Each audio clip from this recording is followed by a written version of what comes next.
Okay, guys, I'm just going to do a little recap just so that we can remember what we've got up to so far with Latin, and make sure that we all know where we're at with the online textbook and the videos and everything like that. So, just to remind you, to get to the online textbook, you need to type in this web address at the top, so cambridgescp.com, okay? Then go down to Cambridge Latin course, then click on online textbooks, then go down to Book 1 Webbook. So whenever I say go to the online textbook or go to this page of the textbook, this is where you're going to, okay? The navigation then is on the left. We've done stage 1, so we're now on to stage 2, okay? And so, for example, if I set you a task and I said, right, in stage 2, go to page 23 and do whatever it is that I want you to do. So you'd go to stage 2, click on page 23, and then everything's all there. You obviously can't then fill this in online. You can either then handwrite it or type it up and send it to me. Okay. The other thing that I'm just going to remind you about is the YouTube page. So all these videos are on this channel, MTBS Classics Department.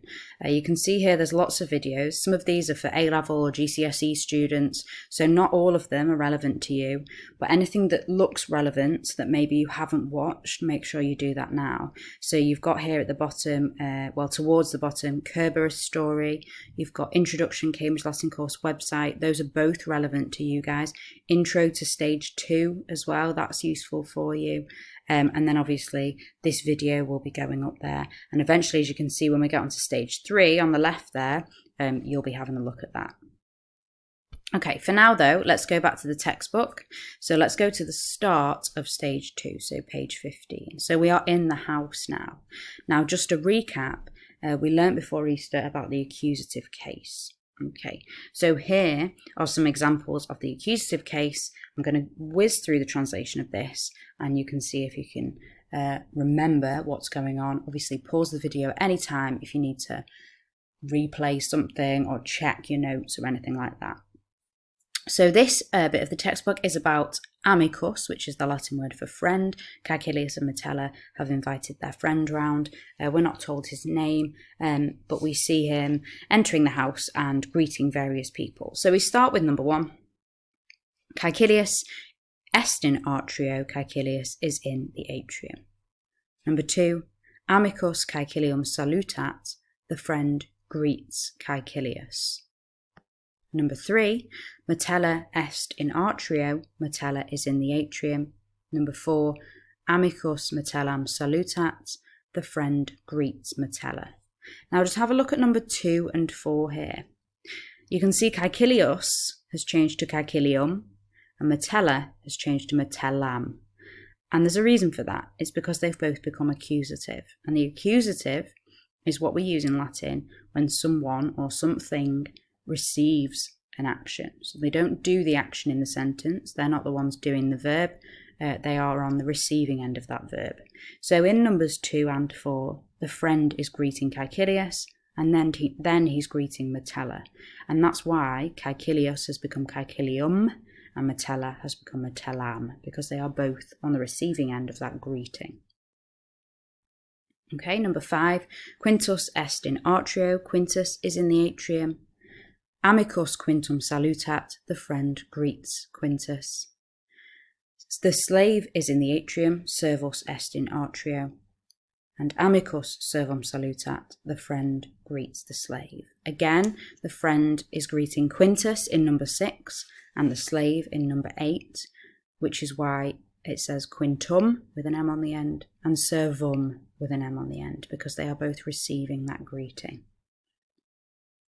Number 9, canis est in atrio, the dog is in the atrium. Amicus canem salutat, the friend greets the dog. So even when the dog is being greeted, he has become accusative as well. So canis has become canem, and it's added an M on the end. Okay, turn over. Now it's all about Metella. Number 11, coquus est in colina, the cook is in the kitchen. Metella colinam intrat, Metella enters the kitchen. So here it's not a person who's on the receiving end of an action, it's the kitchen, it's the room. So the word colina has had an M put on the end to become Kulinam because Metella has entered that room. So it is still on the receiving end of an action, so it needs to become accusative, so it ends in M. 13. Grumio is working.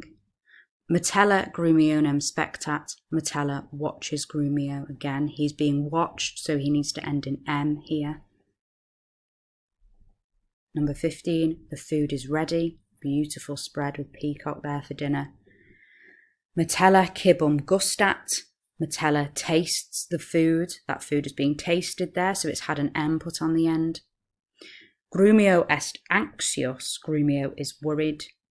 Metella grumionem laudat. He has no reason to be worried because Metella praises Grumio. Again, he's being praised, so he has an M put on the end of him.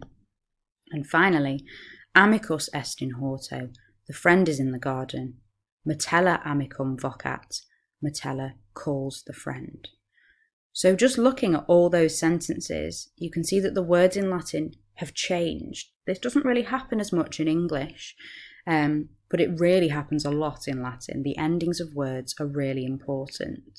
So every time a word ends in M in Latin, that means not that that word is doing the verb, but that it's on the receiving end of that verb. It's having that action done to it.